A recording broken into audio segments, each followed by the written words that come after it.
Aksi premanisme lagi-lagi terjadi di ibu kota Jakarta. Sejumlah kelompok orang tak dikenal tiba-tiba menggeruduk acara sebuah diskusi yang dihadiri sejumlah tokoh nasional. Ya, polisi memang telah menangkap sejumlah pelaku, namun polisi harus mengusut tuntas kasus ini, termasuk mencari dalang di balik aksi premanisme tersebut. Selengkapnya dalam Siaga.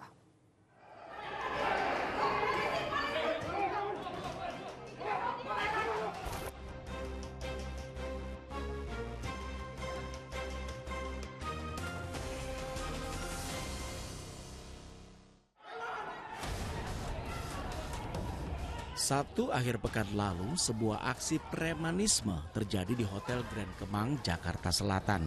Sekelompok orang tak dikenal tiba-tiba masuk ke dalam sebuah ruangan yang tengah menggelar diskusi silaturahmi kebangsaan diaspora bersama tokoh dan aktivis nasional.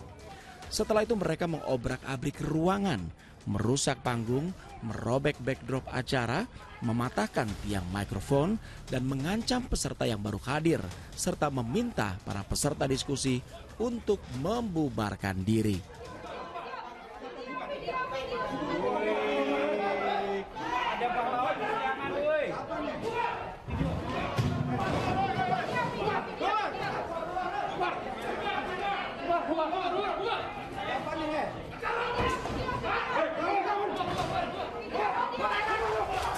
Bahkan sempat terjadi pemukulan yang dilakukan para pelaku.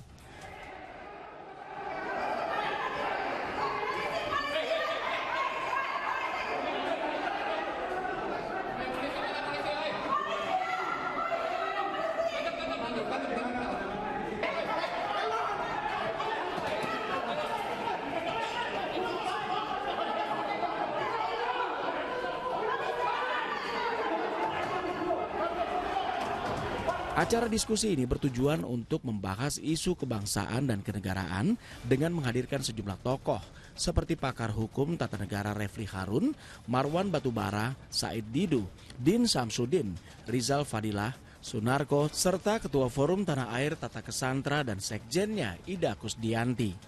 Namun, acara ini terpaksa dibatalkan karena adanya intimidasi dari sekelompok orang tak dikenal.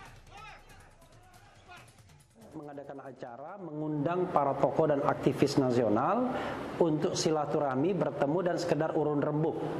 Urun rembuknya itu mengenai tentu saja masalah kebangsaan, ya, masalah pemerintahan, masalah bagaimana Indonesia ke depan dan lain sebagainya. Tetapi ini sifatnya bukan seminar, panel diskusi atau apapun karena modelnya partisipan grup. Jadi semua yang undangan itu ya berbicara. Tetapi kegiatan itu belum sempat dilaksanakan karena ada pengacauan dari para preman ini. Setelah adanya pengerusakan itu kita mengadakan press conference. Setelah itu ada beberapa aspirasi untuk melanjutkan acara. Ada yang bicara mengenai launching buku Pancasila dan Undang-Undang Dasar 45. Tapi setelah itu kondisi menjadi tidak kondusif karena pihak hotel dan sepertinya juga atas dorongan aparat meminta kita untuk menghentikan kegiatan dengan ancaman. Kalau tidak dihentikan mereka akan geruduk lagi dan akan masuk lagi. Acara diskusi yang dibatal pun berubah menjadi konferensi pers para peserta diskusi. Mereka mengecam tindakan brutal sekelompok orang tak dikenal serta menyayangkan keberadaan polisi yang tidak bisa menjaga keamanan serta melindungi para tokoh serta masyarakat yang berada di lokasi. Sebelum aksi persekusi terjadi, di depan Hotel Grand Kemang memang tengah berlangsung aksi unjuk rasa dari sejumlah orang yang menamakan diri sebagai Aliansi Cinta Tanah Air. Namun polisi menyatakan bahwa peserta unjuk rasa Aliansi Cinta Tanah Air tidak ada hubungannya dengan pelaku persekusi. Dan polisi pun tidak mengetahui pelaku persekusi masuk dari bagian belakang karena mereka tengah fokus di depan gerbang Hotel Grand Kemang untuk melakukan pengamanan aksi unjuk rasa. Di saat kami fokus pengamanan kegiatan UNRAS di depan, tiba-tiba kami mendapatkan informasi bahwa ada sekelompok orang yang tidak dikenal masuk lewat gerbang pintu belakang. Atas adanya informasi tersebut, kemudian kami langsung lari ke belakang untuk mengecek dan mengamankan lokasi yang di belakang. Seperti itu. Artinya ini di dalam merangsak masuk tanpa dipengetahuan berarti Bang? Jadi gini, kalau masa yang melakukan pengerusakan itu masuk, kami tidak tahu, karena memang kegiatan di dalam apa kami juga tidak tahu, karena tidak ada pemberitahuan ke Polsek ataupun ke Polres terkait dengan kegiatan. Pada hari ini kami lebih fokus pada pengamanan kegiatan unjuk rasa yang dilakukan oleh Aliansi Cinta Tanah Air yang ada di Grand Kemang gerbang depan. Alhamdulillah untuk kegiatan daripada unjuk rasa dari Aliansi Cinta Tanah Air ini nggak ada kendala, nggak ada masalah. Jadi berjalan dengan baik. Berarti itu orang yang berbeda ya? Orang yang berbeda dari kelompok yang melakukan unras di depan. Dan melakukan pengerusakan. Ya, betul. Polisi pun langsung bergerak cepat untuk menindaklanjuti kasus ini. Hari Minggu, polisi dari Polda Metro Jaya langsung mengamankan 5 terduga pelaku. Dari 5 terduga pelaku, 2 orang langsung ditetapkan sebagai tersangka. Tentunya dari 5 ini saat ini sedang kita laksanakan pendalaman. Adapun dari hasil pendalaman tersebut, ada 2 orang yang terindikasi melakukan tindak pidana, baik itu pengerusakan maupun penganiayaan terhadap security daripada Hotel Grand Kemang. Sedangkan yang 3 saat ini masih kita lakukan pendalaman, tentunya terhadap yang lain nantinya akan kami dalami lebih lanjut. Sementara Kapolres Jakarta Selatan menyatakan bahwa adanya indikasi para pelaku persekusi sudah menginap di Hotel Grand Kemang, atau dengan kata lain, persekusi tersebut sudah direncanakan. Kemudian tiba-tiba ada beberapa orang massa yang menyusup lewat pintu belakang, lewat pintu karyawan, dan juga ada beberapa yang sudah berada di dalam hotel sedang didalami, kemungkinan sudah menginap di hotel tersebut. Usai menangkap 5 pelaku dan menetapkan 2 tersangka, Minggu sore polisi langsung menghadirkan 2 tersangka tersebut. Keduanya ditangkap bersama 3 rekannya di Rawamangun, Jakarta Timur, Sabtu malam. Menurut Wakapolda Metro Jaya Brigjen Polisi Jati Wiyoto Abadi, pihaknya akan terus menggali motif dari kasus ini, termasuk memburu aktor intelektual di balik aksi pembubaran diskusi yang dihadiri oleh sejumlah tokoh nasional tersebut. Kemudian juga Polda Metro Jaya akan mendalami motif dan para penggerak kelompok massa ini. Ya, kita akan lakukan screening, ya, kita lakukan akan profiling, pendalaman terhadap para pelaku yang sudah kita amankan. Siapa yang menggerakkan mereka? Apa motifnya? Apa tujuannya? Dan jelas kami sudah sampaikan tadi di awal, jajaran Polda Metro Jaya tidak mentolerir segala bentuk premanisme dan anarkisme. Saudara, langkah yang dilakukan oleh pihak kepolisian sudah sangatlah tepat, karena apa yang telah dilakukan oleh sekelompok orang tak dikenal sangat mencederai nilai-nilai kebebasan berkumpul dan berserikat, seperti apa yang telah dilindungi oleh konstitusi. Ya, dan menjadi tugas dari aparat penegak hukum, termasuk polisi, untuk melindungi warga negara Indonesia yang ingin mengekspresikan kebebasan tersebut.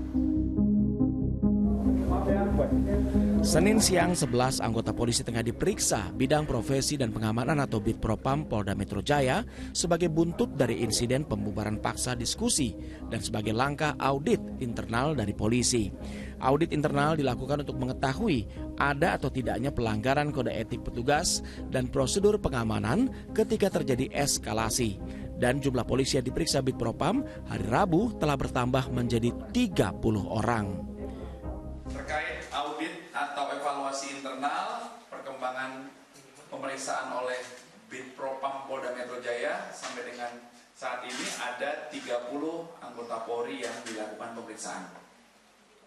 Ya, sebelumnya kami sampaikan ada 11 ya, ini update menjadi 30. Di hari yang sama, penyidik Subdit Jatanras Ditreskrimum Polda Metro Jaya mendatangi Hotel Grand Kemang dan menyita 3 unit DVR CCTV basement, ruang rapat, dan koridor kamar untuk diperiksa dengan melibatkan tim penyidik digital forensik Polri. Dan berdasarkan hasil analisa sementara terhadap CCTV yang disita, salah satu tersangka yang berinisial FEK adalah orang yang menurunkan paksa spanduk diskusi dan kemudian dibawanya ke rumahnya di kawasan Tanah Abang, Jakarta Pusat. Polisi juga telah memeriksa seorang saksi kunci berinisial JW yang dinilai mengetahui peristiwa pembubaran, perusakan properti hotel dan penganiayaan petugas keamanan hotel karena menjadi bagian dari kelompok pelaku. Polda Metro Jaya Rabu kemarin merilis satu tersangka lain yang berinisial MR. MR ditangkap di kawasan Senopati, Kebayoran Baru, Jakarta Selatan, Selasa malam. Usai ditangkap, MR langsung ditetapkan sebagai tersangka karena terbukti melakukan perusakan dan pemukulan. Saudara MR, ini orangnya, dan telah ditetapkan tersangka. Saudara MR ini saat peristiwa atau insiden di Grand Kemang itu perannya menendang security dan mencoba memukul kepala korban. Korban adalah security yang sedang melaksanakan pekerjaannya di Grand Kemang. Kasus ini mendapat perhatian dari sejumlah tokoh masyarakat, termasuk salah satu calon gubernur Jakarta Pramono Anung. Usai belusukan di Kecamatan Pesanggerahan, Jakarta Selatan Selasa kemarin, Pramono mengecam tindakan persekusi dalam diskusi tersebut. Jadi kalau bagi saya terpilih tidak terpilih jadi gubernur, pembubaran diskusi ataupun dalam bentuk apapun sebagai negara demokrasi tidak boleh terjadi. Apalagi ini dilakukan dengan cara premanisme sehingga aparat penegak hukum maupun pemerintah bertanggung jawab yang seperti ini tidak bisa terulang kembali. Nggak boleh, ini adalah hal yang dituntut diminta oleh kita semua, bagian dari demokrasi, nggak boleh terulang kembali ada pembubaran. Berbeda pendapat, hal-hal yang wajar aja. Mantan Ketua Mahkamah Konstitusi Jimli Asidiki melalui akun media sosial X juga turut menyuarakan kecaman. Menurut Jimli, aksi pembubaran forum diskusi seperti ini tidak boleh dibiarkan atau dibenarkan dan menuntut polisi untuk bertindak serta meminta Komnas HAM untuk aktif memastikan proses hukum berjalan baik dan benar. Sebelumnya, Perhimpunan Hotel dan Restoran Indonesia (PHRI) mendesak polisi untuk melakukan tindakan tegas atas aksi premanisme tersebut karena insiden tersebut dapat berpotensi merusak citra industri perhotelan nasional. PHRI pun akan mengambil langkah hukum terkait kasus ini. Tetapi kalau sampai menyerang masuk dan merusak properti, menurut kami tidak bisa terima. Dan kami juga sudah mengkonfirmasikan kepada owning company dari Grand Hotel Kemang bahwa mereka juga akan mengawal kasus ini dalam jalur hukum. Jadi ini juga perlu menjadi perhatian juga bagi anggota kami, PHRI, untuk kalau sampai ada kejadian yang seperti ini, maka kami akan secara tegas melakukan proses jalur hukum. Karena kalau kejadian seperti ini kami biarkan, maka nanti akan menjadi kebiasaan bahwa ada pihak-pihak yang tidak bertanggung jawab yang bisa seenaknya merusak properti ruang publik seperti hotel ini. Kompolnas juga buka suara soal kasus ini. Komisioner Kompolnas Pongki Indarti meminta polisi untuk mengusut tuntas kasus ini serta mengapresiasi langkah polisi yang memeriksa sejumlah anggota mereka. Dengan adanya kelompok-kelompok yang melakukan pengerusakan dan kemudian melakukan pembubaran terhadap diskusi tersebut, sudah selayaknya untuk diproses pidana. Kami sangat mendukung upaya dari Polda Metro Jaya untuk juga memeriksa aparat yang bertanggung jawab terhadap penanganan kasus tersebut. Polisi memang harus mengusut tuntas kasus ini dan negara tidak boleh tunduk atau takut dalam segala bentuk premanisme. Apalagi belakangan ini beredar video di media sosial yang menggambarkan penampakan dari tersangka utama berinisial FEK dalam sebuah acara partai politik. Ya, nah kita tidak tahu apa kaitannya preman-preman ini dengan kegiatan kami. Tetapi ya paling gampang kan, paling ada yang menyuruhnya. Makanya kalau kita lihat videonya, kami ini perintah langsung atasan katanya. Jadi kamu kalau mau bentrok fisik dan kami jangan security, karena ini perintah langsung atasan. Itu yang dikatakan kelihatannya koordinatornya yang kemudian ditangkap, yang pakai kuncir itu. Lebih lanjut, Refli Harun menyatakan video yang beredar di media sosial bisa menjadi petunjuk polisi untuk mengungkap lebih jauh siapa dalang dari pembubaran paksa diskusi silaturahmi kebangsaan diaspora bersama tokoh dan aktivis nasional di Kemang Sabtu pekan lalu. Ya, saudara, tentu apa yang dikatakan oleh Refli Harun menjadi tantangan tersendiri bagi pihak polisi untuk tidak tebang pilih dan mengusut tuntas kasus ini secara transparan dalam mengusut kasus ini. Karena preman yang muncul dalam setiap kegiatan partai politik besar tentu bukan preman sembarangan. Ya, jadi perlu ditegaskan sekali lagi bahwa negara tidak boleh takut terhadap segala bentuk premanisme. Dan ini adalah tugas polisi sebagai penegak hukum untuk mengusut tuntas kasus ini dan mengungkap siapa dalang dibalik kasus persekusi ini. Tim Liputan Indonesia TV melaporkan untuk Siaga.